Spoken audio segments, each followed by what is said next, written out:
with the Crypto Mom 2 talk show and the Blockchain Legal Institute. I want to thank everyone for hopping on and ask that you definitely like and subscribe, because there are many conversations that are going to be coming down the pike, and I want to make sure that you are fully aware of what is happening within our community.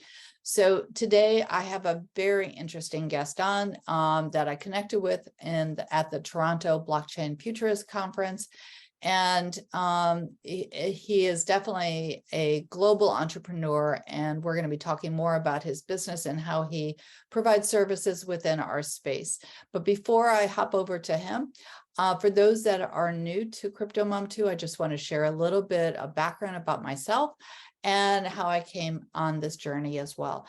So I am a lawyer, an attorney, and I'm also in the education space, and I'm the author of the Bitcoin Cinderella Blockchain Adventure series. In fact, the next book that will be published will be about Bermuda, and it is going to be called The Bitcoin Cinderella and the Pink Sands Treasure of Bermuda. So definitely stay tuned for that.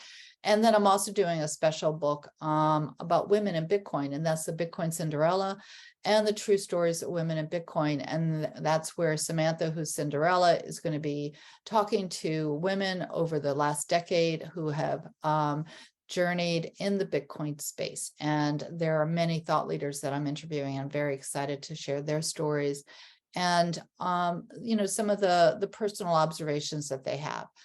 My own journey started about 6 years ago, and fast forwarding to now, with a team that I'm developing from around the globe, I have created the Blockchain Legal Institute, and the focus of the Blockchain Legal Institute is actually to provide resources to everyone, whether you're in business or just individuals that are exploring the blockchain, whether you want to know more about artificial intelligence or Ethereum or Bitcoin or just blockchain use cases, DAOs, Metaverse, you name it. We're looking and exploring what the topics are from the content side, as well as the legal implications when you end up doing business in that space, compliance, and the laws from around the world. So it's both technical as well as for educational entertainment. I ask everyone to hop on to www.bli.tools. And for those that are on the audio side, definitely today, I'd like to ask that you hop over to the YouTube side, because we're going to be sharing information that you're going to actually want to see, because it's a lot of fun when you watch the videos and see what we're doing here today. So one of the things that I'm always interested in is being an educator, especially with COVID. I know that I taught in a Zoom space, but I knew that to interact with my students, that I needed to look at alternative ways to create engagement. And the metaverse is one of those ways. So I'm very interested always in learning about platforms and businesses that are supporting engagement and learning from all different avenues. And that's why I was interested in, what MetaView does. So I'm going to hop over to my guest today. How are you doing, Nodo? Hey, Jacqui, I'm doing amazing. First of all, thanks for inviting to you and Crypto Mom 2. I'm always happy to share the experience and education, like you mentioned, because as many people understand the space, we will be more prepared, and we won't be surprised. And I think education is the main part, not just even talking like what we are doing, right? So I will be like very, very quickly sharing my background for the listeners. Almost 13 years I'm involved in edtech and fintech. I have a couple successful startups which I have exited, and also I operate a couple of companies in real life, which enabled me to have a freedom to invest freely into this space.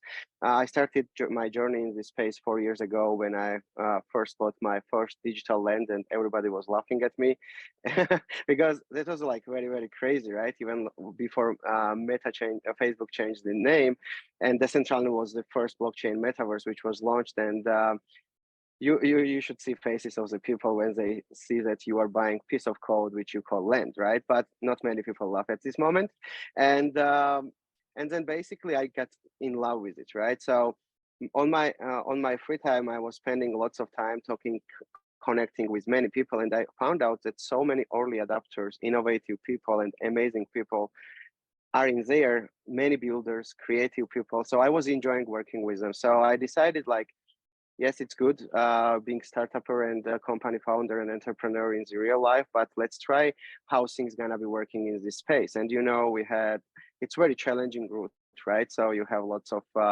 scammers in the beginning, lots of spammers. You should understand the whole space, which is not easy for everybody. There is not many materials was existing at the time you can research. So basically you are going in untapped territory, right? I always compare it to Las Vegas in 1930s. If you decided to build the big five-star hotel in Las Vegas in 1930s, everybody would be laughing at you, and you will be just exploring the space in the mud, in the dust, and in the desert, right? So we are almost at the same stage when we started, right? And basically, my main motivation was to see as a user what we were lacking in these virtual spaces, what additional benefits it can provide to the overall users.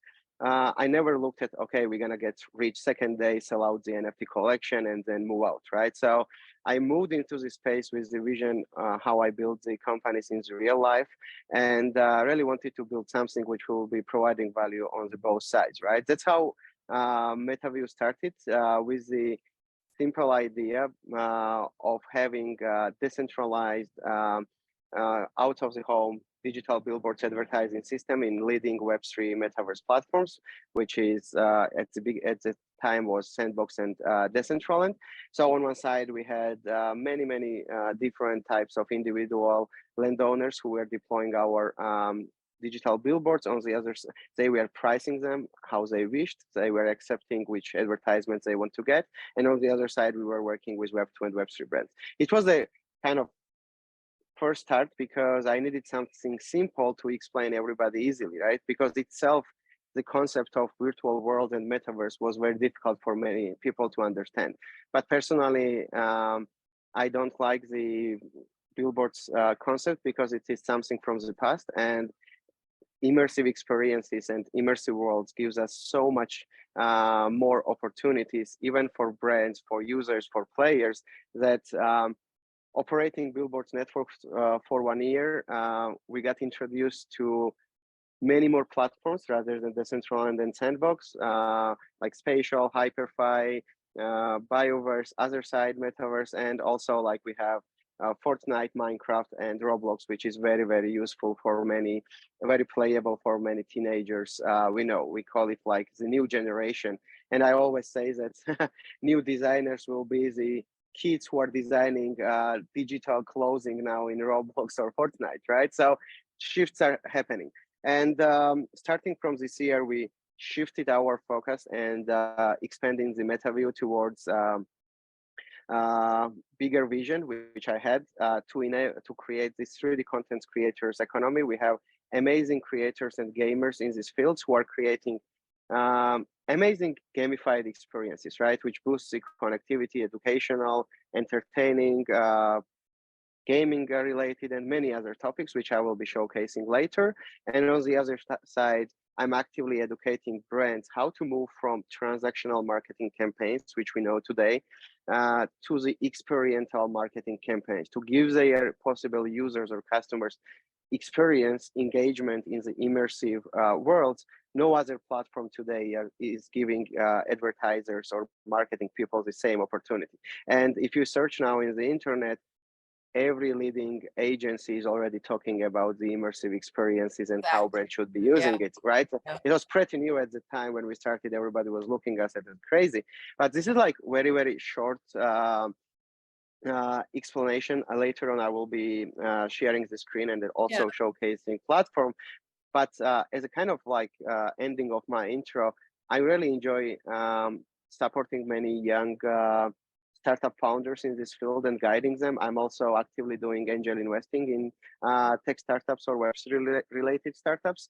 And especially like many people are became skeptics about this field when AI boom started last year, right? But now I'm always pushing people that AI will push the more adoption of Web3 because we have so many frictions, right? So generative AI will be pushing so much of generating 3D models.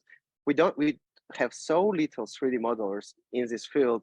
If you want to build many things in the virtual worlds, there is not enough even workforce, and it's very costly, right? That was the biggest friction. And AI and Web3 will be working like together. And I'm always for the space. I know that it's not going away. I know many skeptics are saying that metaverse is dead, but I even don't use the word metaverse, right? Immersive experiences or virtual Yeah, worlds yeah, is not going anywhere, right? So with advancements of the tools we are seeing now, I had my first Oculus developer kit in 2014, and if I compare now with Quest Pro, it's totally different. Like right. you should see how much difference it is, right? So people are joining events virtually, people are playing virtually, and we have now borderless communication, which is even better than having Zoom or Google Meet or any other You're face-to-face calls. you're right about that. I'm thinking about like with my daughter when she was younger, there was, the Wii, and there was other types of games that the young individuals would play, and that was immersive, and they would be able to communicate, and then it's kind of developed. Before we hop over to the platform and take a look there, where are you Sure. located for everyone who is listening? Because I know that we're global citizens. So where are you right Well, now yeah, located? yeah, it's a very good question. So I'm located now in Republic of Georgia, which is in Eastern Europe. But basically I change my living spaces often. I was not expecting before I was jump into Web3 space, but right, because when you are building tech startups, you start from one geographical area, and Yeah, then you expand slowly, right? And then you don't have customers right away from every continent or country or time zone. And this was my biggest surprise. I'm entrepreneur whole my kind of working life, and biggest surprise was that when I started Web3 right away, you have outreach on the global level. You need to know cultures of different regions, countries, time zones, and then right now I spend most of the time in US and remaining time in Europe and Asia because my vision is that in this new space world should be like spread equally education. If in the tech revolution, US was leading very much other parts of the world, and basically we had huge disparity in terms of education. Right now, if you look at the crypto usage, for example, first country is India, second country is Nigeria, and then US is somewhere in the 11th place, right? So basically what I love in this space, it's totally new, and we shouldn't have inequality in this space, right? Everybody can uh, understand this space, everybody can start the business, and it's not only that you should be in the Bay Area in San Francisco, like tech startup founder, to have some reach out on the global levels or raise the venture funds. So it's kind of my advice to the founders that location in this space doesn't matter. If you are ready to work all time zones, a bit working schedules are different. You might be working even Saturday, Sunday, or non-working hours, but it's enjoyable. You have right feedback to your community members right away. So kind of my advice. so when you first started, what's your tech background? What's the origin of where you started career-wise? You've talked a lot about where you are now, but when you were in school, what was your interest? Where did you think you would be? How did you get started? Yeah, so I have a very interesting story. Basically, I was grew up in a small town, less than 25,000 people, Mhm. but I got lucky that I was studying the last year of my high school in California, one of Davis High School, which is very big university city, and I had the chance there to network to so many people. And during 2009, Facebook mania was starting very actively with digital advertising and etc. And then I thought that I started my first digital agency at this time, educating lots of companies how to do use these new opportunities, like I'm doing now with the Web3 space. And I grew the agency with more than like 60 people employed in there. We were working with many international brands. That's how I got my experience in the advertising and marketing. And this digital agency was a kind of kickstart from where I started many related startups, because we were working with many companies, and many ideas was brainstormed at the time, right? From there, I started my first Wi-Fi advertising company around 10 years ago, which was pretty new at the time also. And right now it operates in Eastern European countries in major airports and malls. And basically I had the ticket selling websites, which was new at the time also, and many other things. So basically, like, my background is finance and economics from the university, but I love business development, strategy, and sales, right? So I don't have tech background, but I always had amazing co-founders as CTOs, and this is also a major thing, right? So choosing correctly whom you are founding the business is a key to success, because solo founders are not welcome from the investors, and you are all alone, and it's very difficult, right? So I'm now talking as an investor side too, right? Because if you have a solid co-founder, then your journey becomes very well. It's kind of business type of marriage, which might turn out very well, or you might divorce. So it's kind of comparison. Yeah, we have cases like founders split it up and companies split it. But basically, I just want to say that you don't have to be tech person even to start the tech startup, or even to jump into the Web3 space, right?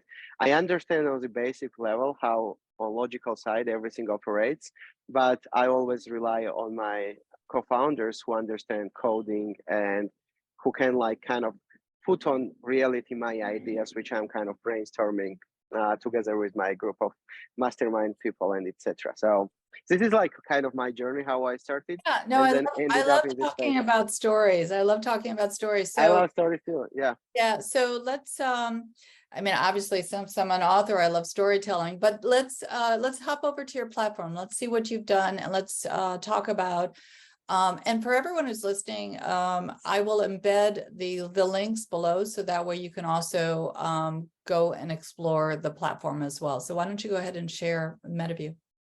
Sure. I'm gonna be showcasing very quickly what we have built, and we have very big vision regarding this platform. Just want to mention that whole MetaView, what we are doing, we are bootstrapping. I didn't approach any venture capitals, because another advice, and I'll go to the MetaView, right? If you can to do basic product or demo, or at least working model with couple of the revenue without having venture funds involved, you have more freedom and you can experiment a lot. Nobody is like standing next to you with hammer and where is the revenue grows 6 times a month or whatever, right? And you cannot experiment. So this was my road, just prove to the market that we are doing something good, and when it will be the time, you can always involve venture funds and capitalists, right, into the business, because sometimes we have the cases they are killing startups. This is our main landing page. We promote ourselves as the largest metaverse advertising network, since we are integrated with more than 10 different virtual worlds, both decentralized virtual worlds and centralized ones, which is Roblox, Minecraft, or Fortnite, right? Each of these platforms has its own dedicated type of users. And for many different types of brands or marketing people, we always do the educational tours or lectures, which platform to choose, because it gives them confusion from the right away. Should I do the campaign in Decentraland or Spatial or maybe Fortnite, right? So, and not any agency or brand has the understanding, because you need to spend lots of time playing, engaging inside to understand which kind of people goes there. So I will right away jump into our very, very new. Basically, it's kind of exclusive. I never shared this in any show yet. We just Wow, launched it. cool. So we have exclusivity for Crypto Mom and Jacqui. We just launched it 1 week ago in a beta. This is like my vision, which I was trying very hard to get there, right?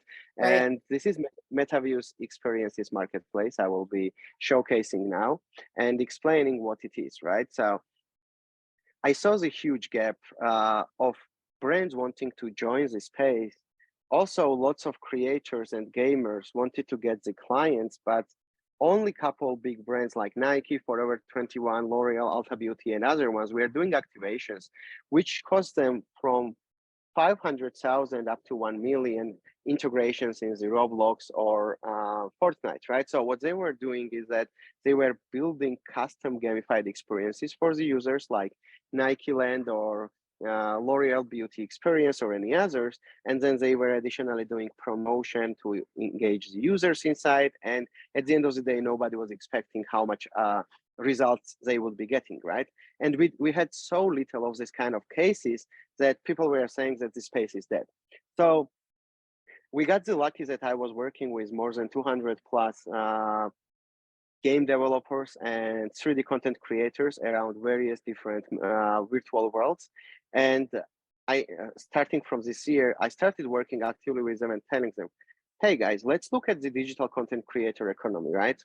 We have the influencers who are bringing the traffic, and after that, brands are happily doing product placements into their content, right?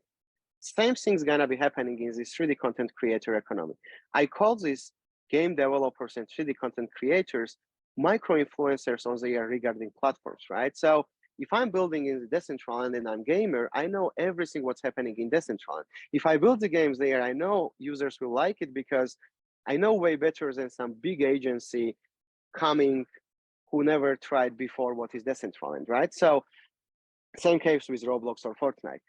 So I helped those builders to build the white label games, which is ongoing. They are bringing lots of users inside, and rather than bring a brand building their own custom game, we are enabling brand to do the product placements in the same way as they would do in their custom gamified immersive experience. So, for example, if I'm brand and want to be integrated into the active game, I can do it through custom branded wearables, custom small quest integrated into this game. And at the same time, game can be getting couple brands at the same time with lower budget per each brand, but getting the same amount of revenue. And also for the users, it will be very fun because they will be seeing many brands and many prizes coming in one game, right? Like, for example, if we go to the shopping mall and we see many competitor brands at this next to each other, like McDonald's, Burger King, or Subway all together, I was never understanding it as a child, why competitors choose to have places next to each other. But as I grew up, I understood that it draws huger traffic into this space and everybody gets win-win position. So this was my idea, which was very hard to develop at the same time. But since we had these amazing connections, we already have in just 1 week around 7 gamified experiences, and right now next week we will be adding around 45 games from Fortnite and That's amazing. Roblox. That's amazing. Yeah, and how it's done, right? So every gamified experience is about different topic. For example, DCL library is about gamified experience about education, right? So avatars go into the virtual library like this, and they will be taking the book, putting in the table, screen will be opening up, they will be learning, answering the questions. If they complete the online course correctly, they will be rewarded. Is that Yeah. the library that you were talking about having the Bitcoin Cinderella? Yes. Yes, I thought so. Yes. Yes. And then basically, if the avatars go online course correctly, they are rewarded with a custom branded wearable to prove that, and this wearable is on blockchain, to prove that they gone the course and they have the certificate, right? So certificate becomes their outfit. Like if you go to the university, graduate, and they give you some related black, green, or red outfit, right? So this is we already had a couple amazing activations there. Yeah. We had proof of humanity activation with Unstoppable Domains and Rearimo Labs. We were like pushing avatars to prove that they are humans, because in this age we have so many AI bots jumping in. It will be Yep. harder and harder to differentiate between real human and then bot joining in. So Right. this is one of this. Just a sec, I want to quickly And I tell. obviously, as an author, love the idea that there's an online library, and also because the Blockchain Legal Institute is like a centralized library. This is something that for everyone who's listening, you know, there's going to be future talks between Nodo and myself about how to kind of have the Bitcoin Cinderella in there. So definitely, you know, stay tuned for other, you know, conversations. So show Yeah. us more. Yeah, and stay tuned, and to continue like integration of with Cinderella into the library will be amazing, and so many users will be able to have access to it, and at the same time get some rewards when they give them motivation to complete the online course with the wearable, right? And for example, I talked about education. We have experience about gamifications. There is lots of racing games, mining games, and etc. This is one of the most requested gamified experience from brands. We just started their season 1 week ago, and 24 brands joined as a sponsors to this experience. It is ranked #1 visited place in Decentraland. So this is one. We also have like gambling related experience. We also have entertainment related, like DeFi Land is about like decentralized finance game, which teaches users while playing how to do all the blockchain related finance, which is a bit hard for many users, but through the gaming it becomes more accessible. So yeah, we have also like clubbing experience, which is Meta Clubber, opening up very, very soon for the Halloween season. And couple more games will be added, as I mentioned, from the Roblox and Fortnite. Here you can see at least 3 platforms at this moment. And main idea here at our bigger vision, just to show to the auditory, is that to have till the end of the year at least 1,000 plus different type of gamified experiences. We're gonna be integrating their machine learning tools to recommend the brands according to their needs, which game is better for them to integrate, what ROIs they can get out of that. And at the same time, what we enable brands is that they will be able to run cross-platform campaigns with the same budget they would be doing building custom game, right? And on the other side, those gamers and 3D content creators are so motivated because we share, like in decentralized space in blockchain we love, in Web3, majority revenue goes to them, and they are motivated to keep pushing, keep innovative, update the experience, update the game, and bring more people. And in this way, we show the people in the Web3 space or overall in the virtual world that advertising can be used in a good way, rather than spoiling the gaming experience or any type of experience, because people are fed up with the ads showing at their eyes. In this case, it's very seamless integration. User loves it. They are playing the same game, and at the same time, they get rewards from different major brands. So who doesn't gonna love that? So this is like kind of where we're going. And I think this is very interesting road to go. And it gives us so much energy, finding so many creative people I didn't know were existing, right? It's amazing. Like they already coming with the ideas. Oh, I have this idea to build this game. Do you guys think any brand will be interesting with it? And another like teaser or kind of like exclusive for the crypto mom is that while working with them, it gave us so much motivation that we are in the process of creating Metaverse Creators Fund, which will be financing every month a couple of the ideas from various platforms, which will be chosen by grand jury of 5 people, which will be chief marketing officers or CMOs of global international companies who are doing activations into the virtual worlds, and giving opportunity to the creative people who have the ideas but don't have enough resources to build the games, help them to build them on various platforms. So yeah, that's about that's about us. Those are definitely major announcements, and I appreciate, your sharing all of this. For those that are listening, definitely, hop over to the platform. And, I'll be sharing our conversation, across my social media, for those that are listening, whether you're on Twitter or LinkedIn, Facebook, everyone who's connected with me, you're on different platforms, Instagram as well. So I know that we are going to have multiple conversations, both about For sure.